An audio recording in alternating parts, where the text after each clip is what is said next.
Welcome back to the Dinar Chronicle, your trusted source for breaking updates, global currency revaluation news, and unfiltered financial intel surrounding the Iraqi dinar. If this is your first time here, make sure to stay with us until the end. We've got a major development that could shift the entire dinar landscape. Now, let's get into today's headline. The Iraqi dinar is reportedly holding steady at a rate of $1.13 to the US dollar. Is this the peak of the long-awaited RV? Or are we simply witnessing the very first stage of a multi-phase revaluation rollout?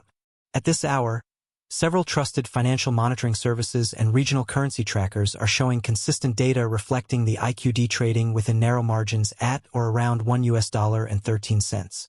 While the Central Bank of Iraq has not issued a formal revaluation decree confirming this figure, multiple institutional sources across the Middle East and Asia, specifically in Jordan, Kuwait, and parts of the UAE, are reporting active conversations in private financial circles around this exact rate. The $1.13 valuation is sparking a massive debate among dinar holders, Forex watchers, and global economic analysts. Is Iraq signaling a full market integration, or is this a carefully controlled test rate before a full RV implementation? Let's take a closer look at what this $1.13 figure actually represents. Historically, the Iraqi dinar has fluctuated wildly due to sanctions, wars, and systemic instability. For years, it was devalued to the range of 1160 to 1460 IQD per USD in official central bank auctions. But now, the tone has shifted drastically. The global financial markets, especially secondary Forex platforms in Europe and Asia, are quietly reacting to what many believe is a soft confirmation of value. While not yet reflecting on platforms like Forex.com or mainstream banking portals like HSBC or Citibank, there are whispers that large private banking clients have begun processing preliminary conversion requests using internal rate memos reflecting this $1.13 valuation.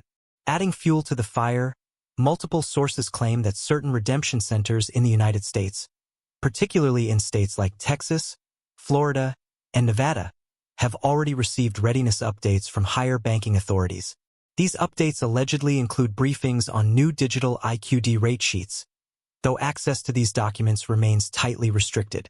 One anonymous banking insider in the Dallas metro area has suggested that teller-level staff are being trained behind closed doors on dinar intake processes, possibly in preparation for a wider public rollout. These reports remain unconfirmed, but align with similar indicators noted in Canadian and German financial institutions earlier this week. Zooming out, this could be part of a much larger strategy connected to Iraq's recent economic policies and its drive to de-dollarize. Over the past year, Iraq has aggressively moved to reduce reliance on the US dollar by limiting USD access in domestic markets and promoting the dinar in both oil contracts and import-export activity.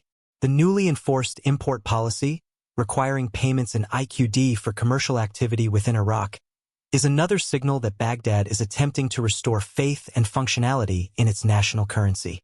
So the real question becomes, is $1.13 just the transitional figure being used to stabilize cross-border trades and institutional settlements? Or is it a temporary floor on the way to something closer to $3 or higher? Economic advisors within Iraq have been divided. Some believe that anchoring the dinar around $1.10 to $1.30 is a strategic midpoint, one that supports macroeconomic growth without overexposing Iraq's fledgling banking system. Others argue that this moderate rate is simply a testing ground, a controlled environment to ease the global market into a full revaluation that could eventually position the IQD at its pre-2003 level, closer to $3.22 or even $3.85. That said, we're still seeing hesitation from global banks. The SWIFT system does not yet reflect real-time dinar revaluation indicators, nor has the BIS Bank for International Settlements issued any statements related to currency band adjustments involving Iraq. Yet, the silence itself is suspicious.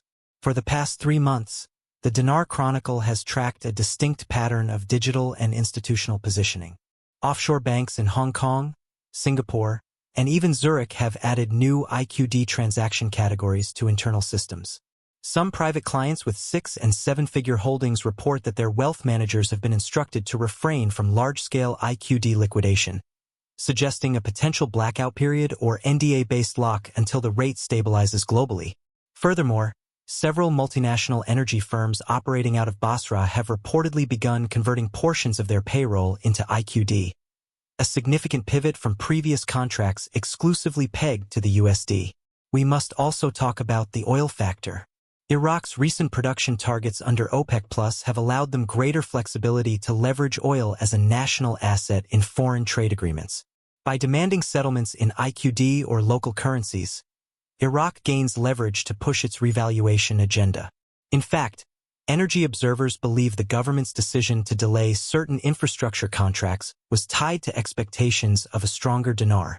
If the $1.13 rate is indeed operational behind the scenes, it could be the first signal that Iraq is pricing future oil transactions based on a valuation that reflects the true buying power of its currency. We're also watching central bank behavior very closely. The Central Bank of Iraq's gold reserves have grown by over 20% in the past fiscal year, and foreign currency holdings have been strategically reduced in favor of local investment bonds. All signs suggest the institution is preparing for rate parity with major regional currencies, especially the Saudi riyal and the Kuwaiti dinar. Experts from the IMF have noted this shift but stopped short of confirming revaluation intentions. Meanwhile, independent economists believe the real challenge lies not in valuation, but in liquidity. Iraq must ensure it has sufficient dinar circulation across both public and private sectors to prevent hoarding and black market speculation as rates rise. This brings us to the global investor reaction. In online forums, Telegram groups, and behind closed doors, dinar holders are scrambling for clarity. Many are hesitant to exchange early at $1.13, fearing they might miss out on a higher second-tier rate if the full RV is staged. Others are watching the market for signs of tiered payouts, one for institutions and another for the general public. Some analysts suggest that the $1.13 rate may only apply to large-scale contract holders or Tier 1 redemption clients, with retail holders seeing a different rate until formal revaluation occurs. This kind of multi-tiered system is not unprecedented. During past currency resets, such as the Kuwaiti dinar revaluation in the 1990s or the redenomination of the Turkish lira, governments quietly tested rates with high-net-worth investors before public release. If Iraq is following a similar model, then the current $1.13 may be only one component in a broader, tightly controlled currency strategy that could unfold in phases over the next 6 to 12 months. In the meantime, speculation remains high, and rumors continue to outpace hard confirmations.